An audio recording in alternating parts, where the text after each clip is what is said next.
창세기를 이제 여기서 마무리를 하겠습니다. 요셉 이야기가 쭉 펼쳐지는데요. 출애굽기는 우리가 목요 예배 때 공부를 했습니다. 오늘부터는 레위기를 보도록 하겠습니다. 레위기는 모세에 의해 기록되었고 출애굽기와 연결되는 보완적인 관계에 있는 책이죠. 1장부터는 제사를 다루고 있습니다. 5대 제사가 나오고 그에 대한 규례가 쭉 나와지게 됩니다. 처음 교회에 나와서 이걸 보게 되면 이게 나하고 무슨 상관이냐, 동물 잡고 하는 이 모든 것들이 나하고 상관이 있겠느냐, 그래서 재미없는 책들이 성경에 많이 있는데 그 중에 대표적인 게 레위기입니다. 우리가 어렸을 때는 재미를 찾지만 장성한 후에는 재미보다는 의미를 더 찾아가며 글을 읽습니다. 사실 그 의미 안에 재미도 있습니다. 의미를 알아가는 재미, 그 의미를 알아가면 그 의미를 알아가려면 설명을 좀 들어야 하는데 책 읽어서 파악해봐라 하면 좀 힘들어하는 경우가 있죠. 그래서인지 몰라도 믿음은 들음으로 나며 이렇게 해놓은 게 다행이에요. 학교에 가서 강의를 듣는 게 낫지 읽어서 파악하는 게 좀 힘든 일이지요. 그래서 다 같이 말씀을 들어보도록 하겠습니다. 구원받은 이스라엘 자손은 이제 무엇을 해야 하는고 하니 하나님은 내가 거룩하니 너희도 거룩하여라 명령을 하시고 현재를 사는 우리 그리스도인들에게도 똑같은 명령을 하십니다.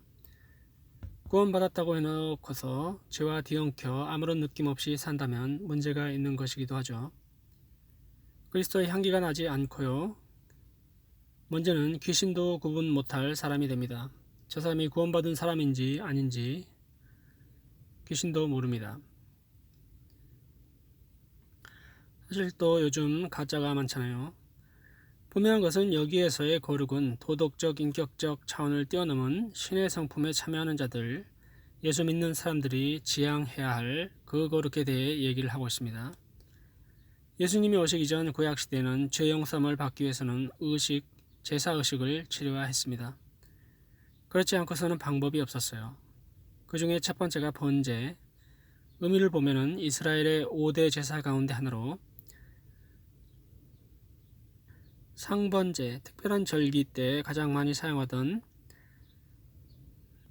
그러한 제사 양식이다. 번제에 해당하는 히브리어로는 올라라는 연기가 제물로부터 하나님께 올라가는 것을 의미한다는 그 말이 있습니다. 제물을 태워드리고 제사는 번제 외에도 있지만 완전히 태워드리는 제사는 이것밖에 없죠. 번제는 더러운 부분을 제외하고는 희생제물 전체를 모두 태워드리는 특징을 가지고 있는데 이는 완전함, 온전함을 의미하기도 합니다. 죄와 관련된 경우는 완전한, 온전한 회개를 의미하지만 그렇지 않은 경우는 제물을 드리는 자가 자신을 하나님께 완전히 드리는 헌신과 관련이 된다고 합니다. 예를 들어 아브라함의 이삭의 번제 사건이 그러한 경우입니다. 1장 1절입니다. 여호와께서 회막에서 모세를 부르시고 그에게 말씀하여 이르시되 출애굽기에서 성막으로 표기되는 회막입니다.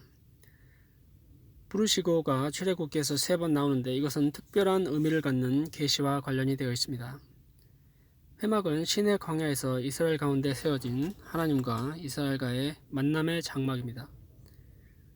우리는 출애굽기에서 열심히 공부한 바가 있죠. 이제 이스라엘 가운데 거하는 하나님은 말씀하십니다. 2절에 이스라엘 자손에게 말하여 이르라 너희 중에 누구든지 여호와께 예물을 드리려거든 가축 중에서 소나 양으로 예물을 드릴지니라. 어떤 분은 이 소, 양이 비싸고 귀한 것이라고 하는데 또 어떤 분은 유목민들에게 가장 흔한 것, 내게 있는 것을 드린다. 그렇게 얘기를 합니다. 호자가 말이 되는 것 같죠.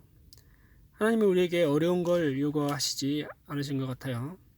그게 소이면 흠없는 수컷으로 회막문에서 여호와 앞에 기쁘게 받으시도록 드릴지니라. 아무렇게나 드리는 것이 아니고 가장 귀한 걸 드리되 또 수컷 부담이 안 되는 것이지요. 암컷 같으면 새끼도 낳아야 하고 가치가 상당할 텐데 수컷을 드린다. 말이 되죠. 우리를 배려하신 하나님의 배려가 느껴지기도 합니다. 의미 없는 것, 예수님 또한 제물로 우리 죄를 위해 드려졌는데 인간의 몸으로 오셨지만 죄가 없는 흠이 없는 분이셨습니다. 중요한 것은 기쁘게 드릴지니라. 항상 예배는 자발적으로 기쁜 마음이 전제가 되어져야지, 안 그러면 누가 시켜서 하다 보면 오래 못 갑니다. 신약에서 예물을 드림도 여호와는 즐겨내는 자를 사랑하신다 하죠. 누구한테 보이기 위해서, 자랑하기 위해서가 아니고요. 이제 동물을 가축을 드리되 번제물의 머리에 안수할지니 그를 위하여 기쁘게 받으심이 되어 그를 위하여 속죄가 될 것이라. 드린 사람의 죄가 동물에게 전가되어지는 방식입니다. 우리 개인의 죄가 예수님으로 인하여 죄가 사해지는 그러한 과거의 방식이었습니다. 과거에 인구가 얼마 없었기에 이러고 있지, 지금 하라고 하면 참 힘든 일이겠다 싶죠. 그 다음 절차로 회막문 제단 사방에 피를 뿌립니다. 참 냄새나는 일입니다. 피 역시 하나님께 속한 것이고요. 사람들은 이걸 먹지 못하게 막는 조치라고도 얘기하는 학자가 있습니다. 일리가 있습니다. 피 자체가 먹어서 득이 될 게 없습니다. 먼저 번제물에 가죽을 벗기고 각을 뜨고 제단 위에 불을 붙이고 그 전부를 불살라 드리는 게 번제입니다. 이는 화제, 불로 태우는 것입니다. 그게 9절에 여호와께 향기로운 냄새니라 했습니다. 하나님이 받으신다는 표현이죠. 10절에는 양이나 염소의 번제, 그리고 나서 영 형편이 안 되는 사람에게도 산비둘기나 집비둘기를 드릴 수 있도록 하셨습니다. 같은 방식으로 양과 염소도 피를 뿌리고 각을 뜨고 기름과 머리를 베어내고 불살라 드리고, 그런데 새는 각 뜰 게 없죠. 많이 찢지 말고 번제를 드리게 됩니다. 모두 다가 여호와께 향기로운 냄새니라. 번제물의 크기와 값어치에 비례하는 것이 아닌 형편에 따라 최상의 것을 드린 그 자체를 하나님은 원하신다는 메시지가 되겠습니다. 번제의 기능은 죄가 사해지고 하나님과 관계가 회복되고 거룩하게 되어짐에 있습니다. 히브리서는 이 의식법의 폐지에 관하여 상세하게 기록하고 있습니다. 더 이상의 의식은 없고 새 언약의 중보가 되신 예수님이 그 예수님의 역할에 대해서 8장 9절에 잘 기록하는데, 9장 12절을 보겠습니다. 염소와 송아지의 피로 하지 아니하고 오직 자기의 피로 영원한 속죄를 이루사 단번에 성소에 들어가셨느니라. 그렇기 때문에 십자가에 피 흘리신 예수님의 사역은 역사적이고 기념할 만한 세상을 뒤바꾼 위대한 것이었습니다. 그 예수 피를 의지하여 우리 모두는 담대하게 여호와 하나님의 진노를, 우리의 참담한 죄악을 깨끗게 하는 그 축복을 부여받은 게 그리스도인입니다. 이 말씀을 묵상하며 오늘도 내일도 날마다 죄를 씻어내려서 깨끗게 되어져서 거룩하게 빛나는 주의 자녀 되어 세상이 다르다고 평가하는 하나님의 영광을 드러내는 예수 찬양 가족들 되길 소원하며 기도드리겠습니다. 사랑해 주 하나님, 종교도 많고 철학도 많은데 참 진리이신 주를 뵐 수 있는 이 길을 열어주신 성자 예수님의 공로를 의지하며 아버지께 나아갑니다.